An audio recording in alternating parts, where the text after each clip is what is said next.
Bismillah ar-Rahman ar-Rahim. Je continue donc mes cours vidéo pour le renforcement des sciences de la vie et de la Terre au niveau du lycée. Toujours en ce qui concerne une unité qui est pour le programme de deuxième bac sciences maths, deuxième bac option sciences maths et SVT, avec l'unité l'étude biométrique de la variation et la génétique des populations. Pour les SVT, je rappelle toujours qu'ils n'ont pas l'étude biométrique, seulement les sciences maths. C'est eux qui sont concernés par cette vidéo. Alors, l'étude, la première leçon, donc, c'est l'étude quantitative de la variation, c'est-à-dire la biométrie. Alors, dans la vidéo précédente, j'ai parlé de ce qu'on appelle l'étude quantitative de la variation discontinue. D'accord? Maintenant, on va voir l'activité numéro 2, la réalisation de l'étude quantitative de la variation continue. Donc, j'ai choisi ici un exemple. La répartition des masses des graines de haricots, fasolia, de bia. Donc, comme vous savez, donc, les graines de haricots, donc, si vous prenez les graines de haricots, donc, ils ont des masses donc, qui sont différentes, etc. Donc, on va parler de la masse des graines de haricots. Donc les étapes de cette étude, toujours, donc il y a 4 étapes, toujours. La première étape, c'est la détermination de la masse de chaque graine de l'échantillon étudié. Donc l'échantillon que j'ai choisi ici, à partir des expériences qui ont été faites, 1337 graines. Donc l'effectif total, c'est 1337 graines. Donc, ce qu'il faut faire donc, après avoir donc, déterminé la masse de chaque graine, il faut tracer un tableau de la répartition des fréquences des classes de la masse des graines. Alors, je vais vous expliquer le tableau, vous présenter le tableau. Donc, les classes, vous avez ici les classes des masses des graines en centigrammes. Alors, vous voyez bien que la variable donc étudiée, c'est la masse, voilà, la variable étudiée, c'est la masse des graines en centigrammes. Donc vous avez ici l'intervalle de variation, il est compris entre 21 et 90.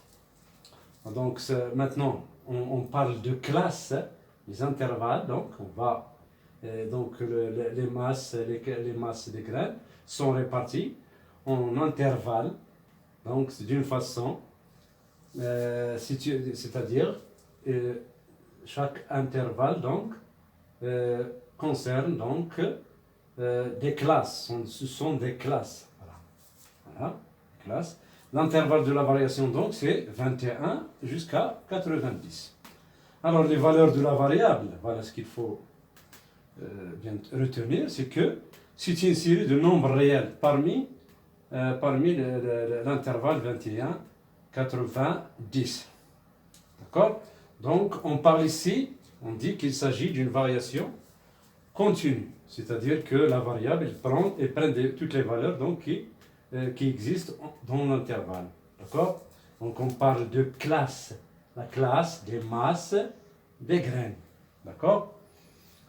C'est pas comme dans la variation discontinue, on a dans l'exemple, ce sont des nombres réels, d'accord? Des nombres entiers naturels. Alors là, la valeur, ou bien la variable, prend toutes les valeurs dans un intervalle considéré. Donc les classes des masses des graines, vous avez donc ici, si vous comptez, vous avez 14 classes. Donc je récapitule, la variable étudiée, c'est la masse des graines en centigrammes. L'intervalle de variation, c'est entre 21 centigrammes et 90 centigrammes. La masse des graines des haricots. Donc les valeurs de la variable, je rappelle, c'est une série de nombres réels parmi l'intervalle donc considéré donc 21 jusqu'à 90. On a subdivisé en classes et que la variable prend toutes les valeurs de chaque classe. On a aussi déterminé les valeurs moyennes. Donc, par exemple, ici, la classe 21-25. avec toujours bien sûr 25, on n'est pas entré ici, mais on l'a fait entrer dans le deuxième, et ainsi de suite. 30, c'est la même chose, 35, c'est la même chose. Pour déterminer, on a déterminé les valeurs moyennes aussi.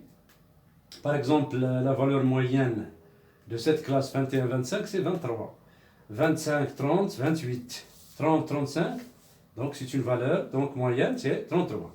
35-40, 38. 40-45, 43. 45-50, 48. 50-55, 53. 55-60, 58. La valeur moyenne, donc 60, 65, 63. Alors, entre 65 et, comme dit la valeur moyenne, entre 65 et 70, c'est 68. Entre 70 et 75, 73. Entre 75 et 80, vous avez 78. Entre 80 et 85, 83. Et entre 85 et 90, vous avez la valeur centrale 81. Donc, pourquoi on choisit cette valeur? Donc, c'est pour un intérêt de l'étude et surtout de représentation et pour le calcul de certains paramètres qui sont nécessaires pour étudier l'étude, pour compléter l'étude quantitative, soit discontinue ou continue. Donc, cette valeur dans le cas de discontinu, elle est très importante. On va voir ça. D'accord? Vous avez ici la fréquence. Donc, la fréquence ici. On a par exemple ici, bon, pour cette classe par exemple, alors on a l'effectif, c'est 2. Voilà, l'effectif de 2 graines, donc 2, voilà, en cette masse comprise entre 21 et 25 centigrammes. Vous avez ici 14 graines, 32 graines, 89 graines, ayant cette classe de masse, 190 ici pour cette classe, 293 pour cette classe, 267 pour 50-55, voilà, continuez, 209 graines qui ayant donc cette masse, comprise entre 55 et 60. 130 graines ayant des masses comprises entre 60 et 65. 66 graines ayant une masse donc entre 65 et 70. 26 graines donc ayant des masses entre 70 et 75. Voilà. 17 graines, donc, c'est l'effectif. 17 graines ayant une masse comprise entre 75 et 80. 9 graines ayant donc appartenant donc à la classe des masses de graines entre 80 et 85. Et enfin, une graine qui appartient donc à la classe des masses de graines 85-90. D'accord? Donc, on récapitule. La variable étudiée, la masse des graines en centigrammes.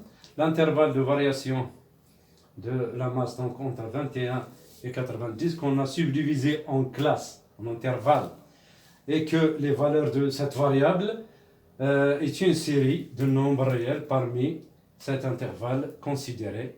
D'accord? Et que la variable donc prenne toutes les valeurs comprises dans une classe de masse de graines. D'accord? Alors ça c'est la première étape et la deuxième étape. Alors la troisième étape, on passe donc à la réalisation d'une représentation graphique de la variation continue. Donc dans ce cas, on utilise un histogramme de fréquence. Alors comment se présente l'histogramme de fréquence?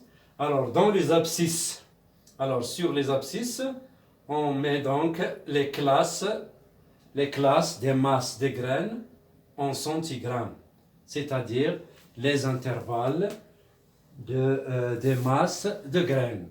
Alors voilà, donc 21, 25, 26, 30, 31, 35, 36, 40, 41, 45, 46, 50, 51, donc vous choisissez donc la même échelle. Alors, continuez, 46, 50, 51, 65, 56, 60, 61, 65, 66, 70, 71, 75, 76, 80, 81, 85, 86, 90. Ça, c'est pour les abscisses, l'axe des X. D'accord? D'accord? Donc, ici, bien sûr, c'est toujours la fréquence, hassis. Donc, il faut choisir une échelle, bien sûr. Il faut voir la dernière valeur, c'est 1, la petite valeur, c'est 1. Alors, la plus grande valeur ici, c'est 293. Donc, il faut choisir une échelle de façon à ne pas dépasser, qui valable donc pour encadrer toutes les valeurs de fréquence. J'ai pris ici 50, 100, 150, 200, 250, 300, 350. Donc, il encadre l'échelle, donc encadre toutes les valeurs de fréquence. D'accord? Alors, qu'est-ce que vous allez faire? Donc, il faut vous dessiner, on dessine donc des rectangles dont la base donc, de l'épaisseur du rectangle comprend donc il correspond à l'intervalle de chaque classe de masse de graines. D'accord? Alors, pour cette, donc, vous tracez donc des rectangles ici. Pour 21, 25, c'est 2. Donc voilà, vous tracez un petit rectangle ici. Pour 26, la même chose. Donc 26, 30, c'est 14. Donc, je rappelle, donc, il faut tracer des rectangles dont l'épaisseur correspond à l'intervalle de classe de masse de graines et la hauteur, c'est la fréquence. Il correspond donc aux valeurs de Fi. Et vous tracez donc ici, comme j'ai fait. Alors, vous tracez donc des rectangles. Voilà, comme ça. Voilà. Chaque intervalle donc correspond à une fréquence déterminée. Respectez le tableau, bien sûr. Voilà. Vous obtenez donc ce qu'on appelle, on verra ici, l'histogramme de fréquence. Et après avoir dessiné l'histogramme de fréquence, on passe, c'est à partir de l'histogramme de fréquence que vous devez dessiner aussi le polygone de fréquence en prenant les valeurs centrales, donc les valeurs centrales de chaque histogramme, bien sûr, de chaque rectangle.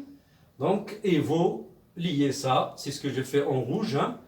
Voilà, vous reliez donc les points des valeurs centrales et vous obtenez le polygone de fréquence. Après, vous réajustez à la main, en effaçant les contours, bien sûr, anguleux du polygone de fréquence, pour obtenir en bleu la courbe de fréquence. D'accord? Donc, je récapitule. On dessine l'histogramme de fréquence en posant sur l'axe des X donc les classes en centigrammes. Donc, il faut choisir la même échelle pour chaque classe.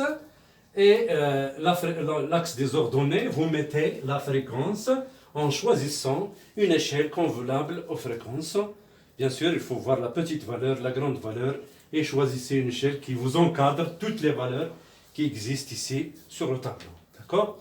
Donc, après avoir donc dessiné l'histogramme de fréquence, en respectant bien sûr la fréquence de chaque intervalle, vous obtenez donc l'histogramme en vert ici, l'histogramme de fréquence.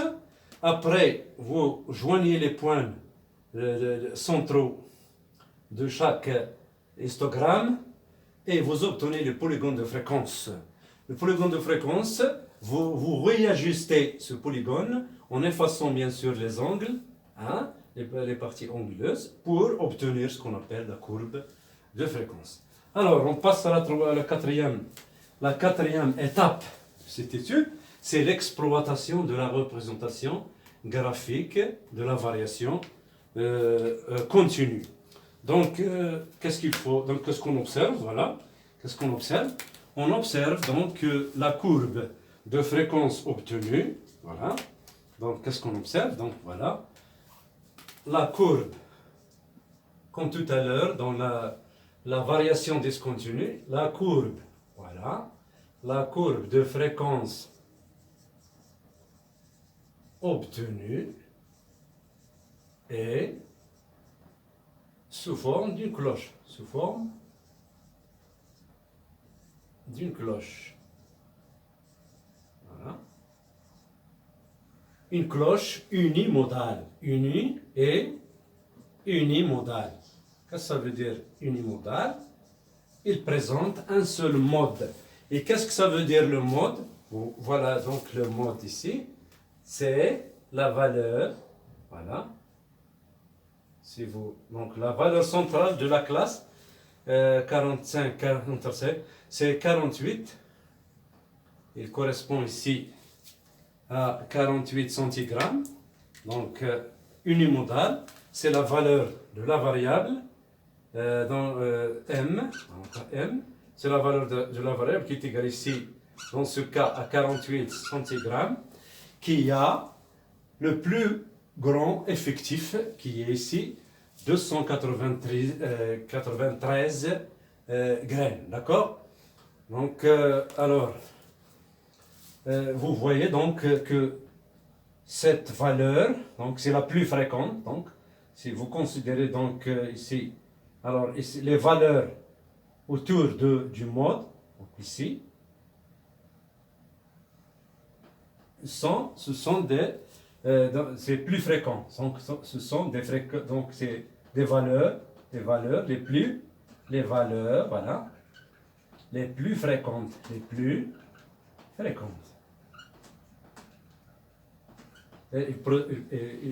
C'est-à-dire qu'elles correspondent au plus grand effectif de cette population de haricots.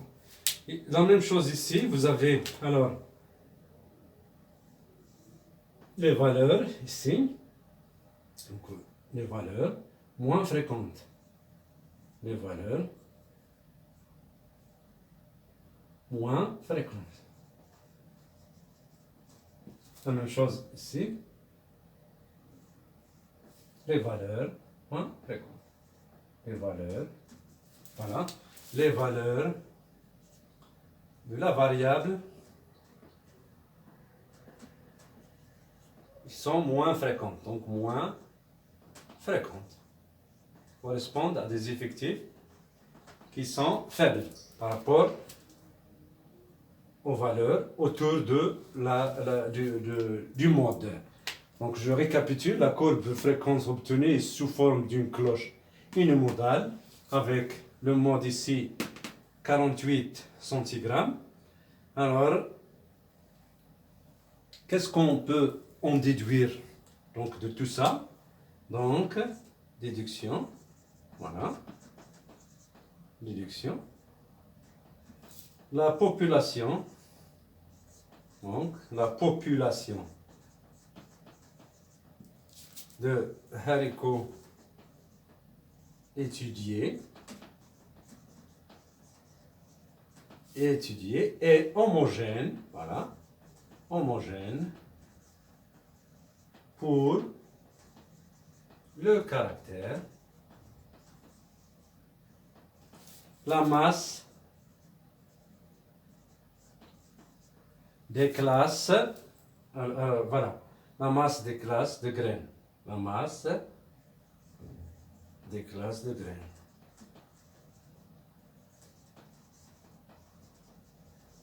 Bien sûr, en apparence, il est homogène, puisqu'on a obtenu une courbe qui est sous forme d'une cloche, alors unimodale, c'est-à-dire sous forme de la courbe de Gauss, mais, comme j'ai dit dans une vidéo précédente, le fait d'obtenir toujours une courbe unimodale, cela n'indique pas forcément que c'est une population homogène. Il faut s'assurer. Comment on s'assure? Il faut étudier, donc il faut recommencer l'étude quantitative de la variation avec les individus issus de cette population. Et pour en s'assurer, il faut donc calculer ce qu'on appelle certains paramètres, les paramètres de position et les paramètres de la dispersion de la population. C'est ce qu'on va voir dans une vidéo prochaine, Inch'Allah. J'espère que vous avez compris l'étude, comment on étudie l'étude, on fait l'étude quantitative de la variation continue. Abonnez-vous toujours à ma chaîne SVT Plus Kerbal sur YouTube. On verra, Inch'Allah, donc, comment on exploite, on calcule et on exploite les paramètres de position et les paramètres de dispersion pour s'assurer d'une homogénéité ou bien hétérogénéité d'une population. Alors, une remarque que j'ai oublié de vous signaler dans le cas que ce soit la variation continue ou discontinue, c'est que lorsque vous obtenez bien sûr une courbe qui n'est pas unimodale, qui est plurimodale, c'est-à-dire plusieurs modes, voilà, comme ça, voilà, des courbes comme ça. Donc, dans ce cas, si vous obtenez une courbe plurimodale, ça veut dire que la population étudiée est hétérogène. Merci. Il y a une prochaine vidéo qui va concerner donc les paramètres de position et les paramètres de dispersion. Merci à vous.